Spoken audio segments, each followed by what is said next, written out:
What's going on, everybody? GemMint here, and today we're going to find out a little bit more of what Upper Deck has planned when it comes to the DC license. Definitely needed more DC trading cards in the hobby, and they sent over TJ to talk about Batman, the 85th anniversary set, and future plans for the license. Hey, what's going on, TJ? Thanks for swinging by. How long you been with Upper Deck? My pleasure, man. I've been with Upper Deck for about 2.5, almost 3 years now. Now, I understand you're there because you're the comic guy. So you're the guy that's going to make sure that these DC cards and sets come out the way they're supposed to come out. That's correct. Yeah, I'm the publishing content specialist here at Upper Deck. So I've worked for a comic book publisher in the past, worked comic shops, have done kind of a little bit of everything, ran an art gallery in comics. So my job is to make sure that anything that we do that relates back to comic books is accurate, that we're accurately reflecting stories, characters, what our licensors are looking for. So a lot of it is just nerd quality control. But I Yeah. also build checklists for all of our products as well for any comic products. So DC, we're working on pretty heavily right now. Yeah. So I do that, me and the team I work with as well. So Upper Deck announces they get the license for DC. Super exciting. How did that even come about? Oh no, this was awesome, man. It was a long time coming, to be totally honest with you. We've done Warner Brothers products in the past. We've done stuff with Space Jam. We've done stuff with The Matrix, and we have Scooby Doo happening. There's all these different things, and DC Comics, at least for me, is the crown jewel of all things Warner Brothers pop culture. Sure. So I know we've been trying to get that, I think, even longer than I've been here trying to make that happen. So the fact that it's finally here and we're working on it, and I mean, for me, speaking personally, working on anything DC is a dream come true. I know you're a tattoo guy as well. I was just looking at you. Yeah, As you were saying that, I'm like, you got the Robin tat. I see you right on your yeah, arm. I have 4 DC characters tattooed on me. So being able to take my love of their history, their world, those characters, and apply it to what we do with trading cards, I mean, it's peanut butter and chocolate, man. Yeah. You're speaking my language. So it sounds like Upper Deck has been just trying to do something together for some time, and I guess the stars needed to align. There was already Yeah, a good relationship with their parent company, and now the stars have aligned, and here we are, Batman 85th anniversary. yeah, it's going to be amazing. There's so much to come, and I mean, this is already just so cool, and it's just the tip of the iceberg for us and our relationship with DC Comics. And they tell you right away, you know what? It's the 85th anniversary of Batman. Let's do a Batman set. You guys got to be going crazy. How do you determine what themes to use for this set to really represent Batman? And there's so many aspects, so many different forms of media, from the comics to movie shows. Like what goes into creating these themes? Well, that was what was really cool about creating the themes is for me, I tell everybody all the time that comic books are the kind of the true north of any product that center around DC superheroes. The comics are the source, that's the water right there. So everything springs from that. Yeah. So going with comic books was easy, but then you remember not everybody's relationship with Batman starts with comic books. Yep. There's cartoons, there's Sure. movies, there's television shows, there's book on tape, there's records, you name it. So Yeah. it was really a matter of figuring out what people's relationships with these characters are. And some of them, it's not even just Batman. Some it's the villains, some it's the sidekicks, it's all these different things. Yep. So figuring out the in our case the 5 elements that would work best to create a 10 card set within those elements, Mhm. that was way cool. Yeah, because that's how you guys are releasing this set. It's going to be a new theme every week, which reveals a new set of 10 cards. In the first week, the first e-pack is going to be the classic covers. Can you explain? Yes. Because I'm an old school guy, TJ. What is the whole e-pack thing? How does this thing work? So our ePack platform is pretty fascinating. You get to buy your essentially your digital packs on our ePack website, and those cards will live on that platform until you decide when you're ready. If you want to get the physical form, you trade in your digital card, and then Mhm. you are sent essentially.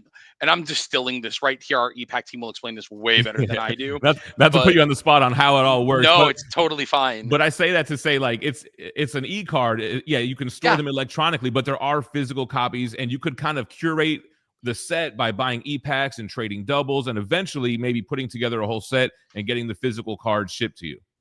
Yeah, oh, absolutely. And Cool. that's kind of the great part about what we do with that, you know? But Hmm. there are certain sets that are digital only, and then there are sets on ePack that are physical. You are Got you. opening this up in a digital sense, but you are trading in to get it physical, and that's what Batman 85th is. And real quick, before we move forward, again, I'm not really that savvy when it comes to the e-pack stuff, but something caught my ear when somebody mentioned achievements. Yeah, we have an achievement set in here. It's a 6 card achievement set for EPAC, and these cards are going to be previews for the upcoming Skybox Metal Universe Batman set.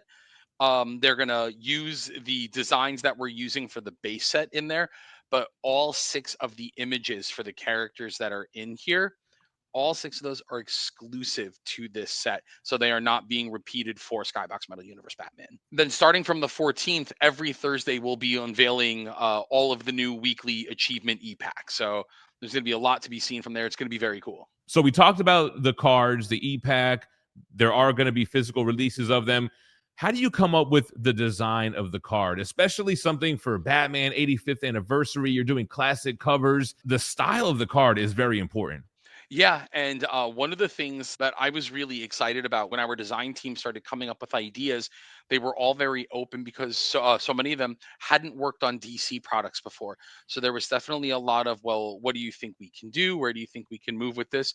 And for me, one of the aesthetics that I think of immediately with Batman is always Art Deco, and a lot of that comes from my love of Batman the animated series. Hmm. So to see that that was the direction that we went with our cards was just incredibly thrilling. It's that, beautiful sort of streamlined sort of look to it, but it's classic and timeless. And that's a big thing that I shoot for when I'm putting together checklists, is always what are characters that are classic, what are characters that are timeless.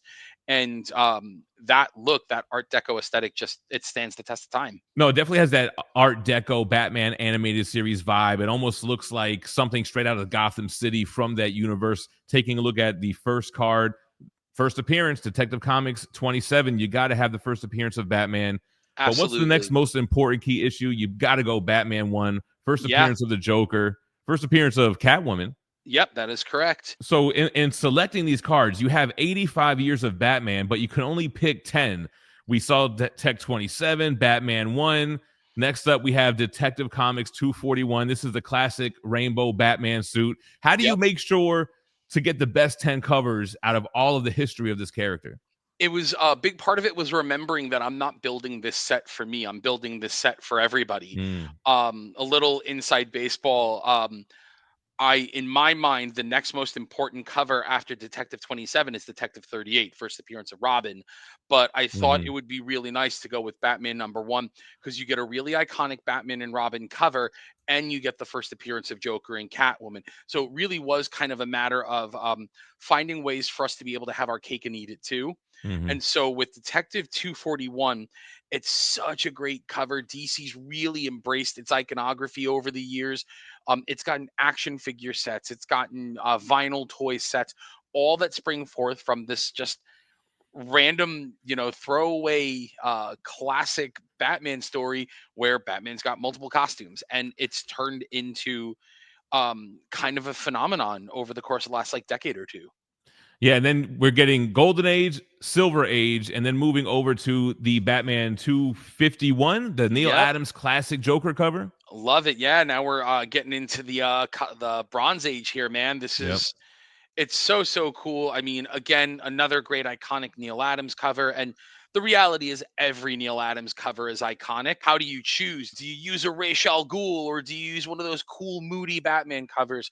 But Right. one of the things that Neil Adams did on this cover that is so cool, it finds a way to kind of bridge the kind of crazy wackiness of the golden age where Batman and Robin are tied to a giant typewriter or they're on giant keyboard, Right. and still do that moody realism that Neil Adams was known for going into this period. And it lives in this place of the two. And it's so rad.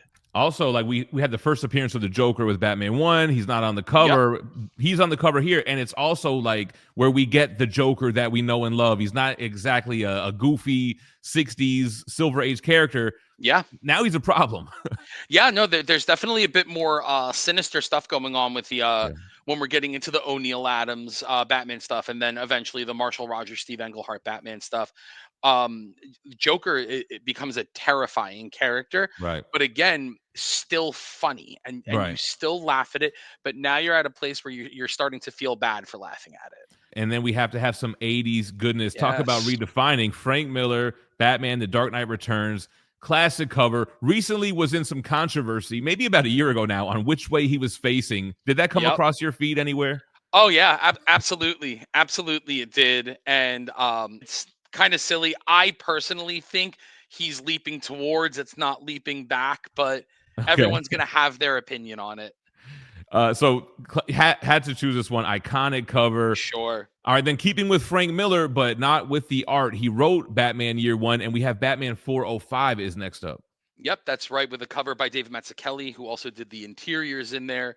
Batman Year One is a really great story for the period that DC was at that point, where they're forging forward after Crisis on Infinite Earths. And now it's let's redefine these characters. Let's remind the longtime readers why we're not taking these characters for granted.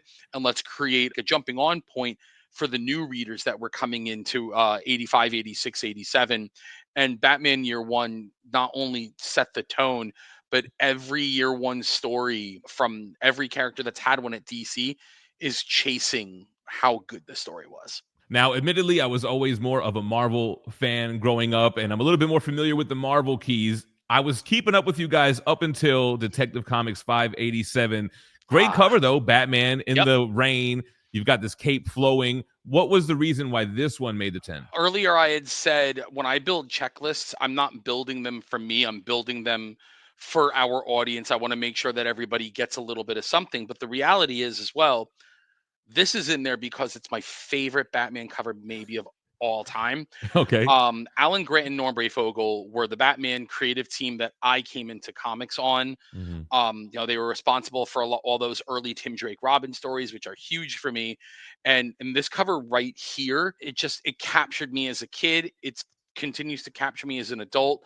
Norm Brayfogle was so good at doing something that a lot of artists tend to avoid when they're doing kind of a darker, scary Batman story, and he still had Batman in blue and gray. There wasn't this need to put him in a black costume or Got you. black and gray or anything dark or sinister. Um, there's a great line in New Frontier where Batman says to Superman, "I'm out to scare criminals, not children." And this perfectly lives there. Norman Allen's Batman stories were always scary. They were always kind of terrifying. And this cover cements it. It's had a statue made, an action figure just got announced. So, I Yeah. mean, it just, again, it's a cover that stands the test of time. No, it's a great cover. I think this is one of my favorite versions of Batman. The blue and gray with the big yellow circular Oh, emblem yeah. on his chest. And yeah, like you said, he still looks menacing.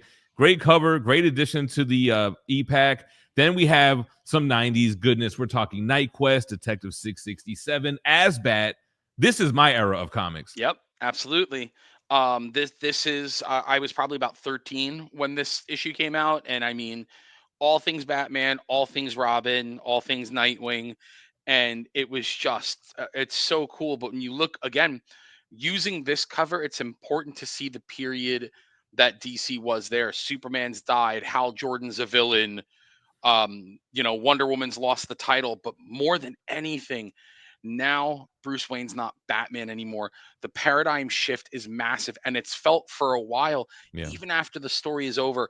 And this cover, 100%, this Kelly Jones incredibleness, Yeah. it again, it cements what's going on. It's not your Batman anymore. Yeah, and we're going through the eras from the 90s. Now we're into the 2000s with some Hush classic Jim Lee, Oh, Batman 608. yep. Yeah, probably the most iconic cover from the Hush series. There's some good covers from that run, though. Yeah, I mean, and it's wild because this is the second print cover.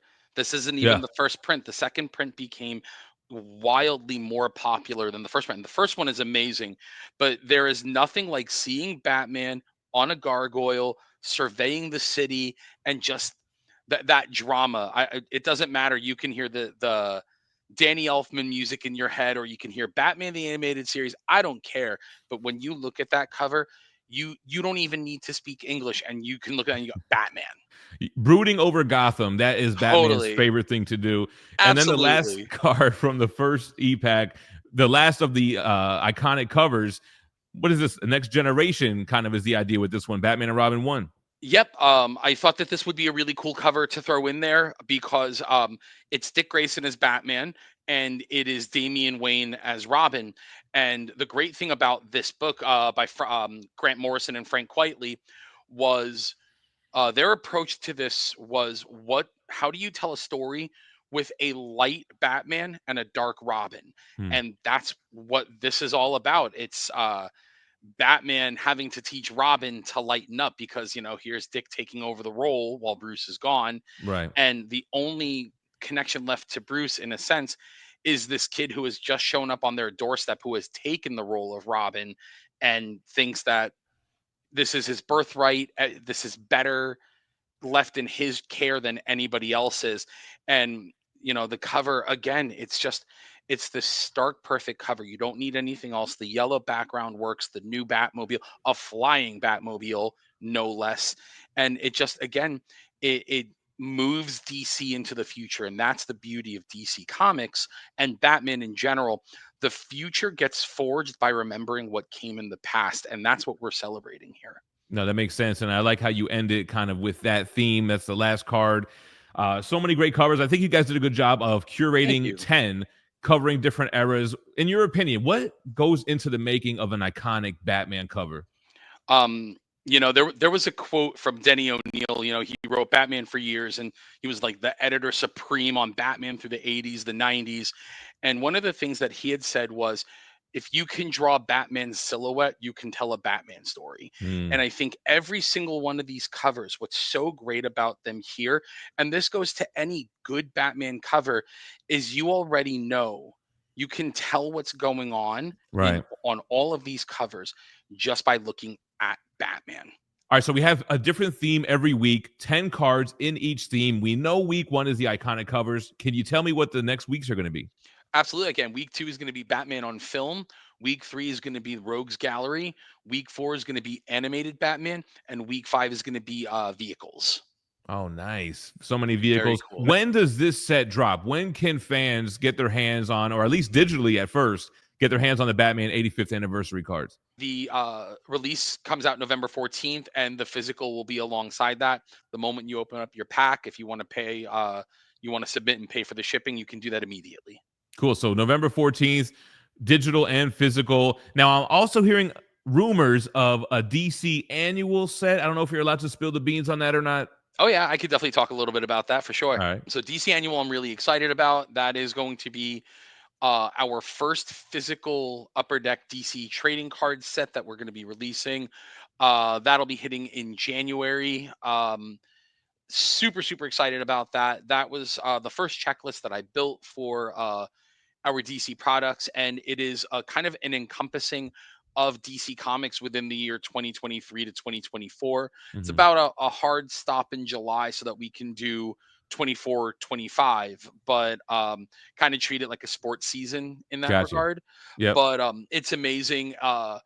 Every character that's appeared in the DC book this year is in this set in some way, shape, or form, whether they're in the base set or they're in the different inserts that we have in there. Mhm. And all of the inserts are themed to DC's publishing within this year. Awesome, man. Looking forward to it. Again, I was excited when I heard the news, excited to see what's currently in the works. TJ, it's good to know that Upper Deck has a comic guy over there, and you have a lot of business guys, licensing guys. We need comic book nerds there to make sure that this stuff is handled correctly. I So I'm love glad you're that. there, and thanks for taking the time to stop by and give us some info on the Batman 85th year My anniversary trading pleasure. cards. My pleasure, man. I'm glad you guys are liking what we're doing, and there's more to come. So stay tuned. All right, man. See you.